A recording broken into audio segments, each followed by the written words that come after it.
Hey everyone, okay, so when the picture of Kim Kardashian appeared on Twitter with yellow lines all over her face, I got a huge amount of messages asking what was it for, and can I just talk about it because is there some cosmic secret that we're not aware of that can make her look like that? It's interesting to note because basically what was applied to the skin, at least what it appears to be, is a yellow primer applied very, very heavily and left to sit there on the skin or cook, as sometimes it's referred to, especially in drag makeup, which means your own body heat and stuff starts to melt the product in. Now, it's interesting to note that not only was the primer yellow, but Kim Kardashian's undertones are very, very warm, very, very yellow as well. But it's also interesting to note that the dress that she wore afterwards was yellow as well. And this kind of is an interesting theory because a while ago I did a wedding, and when I was doing the wedding dress excuse me, had a slight pink tinge to it. It was a very beautiful dress. I'm going to see if I can get some photos for you so you can have a look. And because the wedding dress had a slight pink tinge to it, what we kind of sometimes do is we can try and change the undertone of the skin ever so slightly. So rather than going with a foundation, say, that was perfect with the undertone, we change it slightly, so we make it slightly cooler so that the whole thing comes together. The shade of foundation still pretty much matches, but we cool things down or we warm things up. Oftentimes when we use bronzers, we're warming up the skin. It's all about illusion because makeup is really just an illusion. It's just about creating this, this illusion really that we are smoother, more radiant, more glowy, you know, whatever we want to do.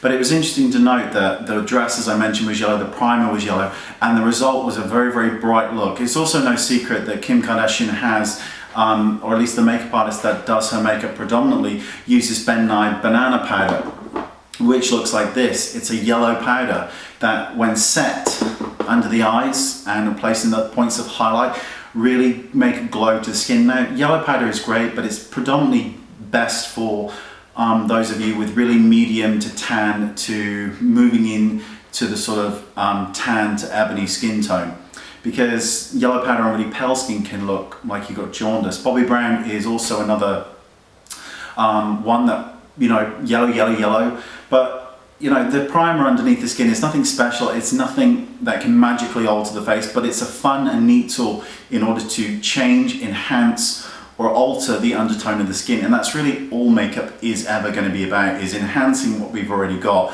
I think it'd be interesting, like my undertones are very cool. They sort of are cool to neutral. They're not overly yellow. They certainly run towards the ruddy side of the spectrum, the cooler side. But it's interesting to play it up because sometimes if I use like a mineral powder there's one here by Bobbi Brown which is in medium, it's really, really yellow, and on my skin it just, the shade matches in terms of, you know, it is my skin shade, but because it's so yellow it just looks a little bit off for me, but it really does warm up the complexion. If I was to bring it down onto the neck and the whole host of things, it would actually change the appearance of my skin in terms of its tone. So I think it's just a fun way to look at it and an interesting way, so it may be something for you to look at. I would really think hard about, rather than wasting your money on primers that are tinted and things like that, just look for a foundation that has a slightly different undertone. So maybe if you are NC25, you could try looking at NW25 and seeing what that does.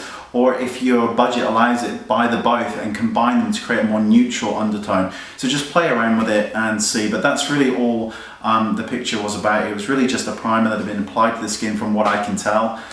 Nothing special in it, but it's interesting because of the dress color was yellow. And oftentimes as makeup artists, we do match our clothes to our makeup. You know, if we're wearing a red dress, sometimes a red lip just looks phenomenal with that. Again, if you're wearing a silver dress or a silver top, then using an eyeliner with a little bit of silver in, or a little bit of a metallic hint on the lip.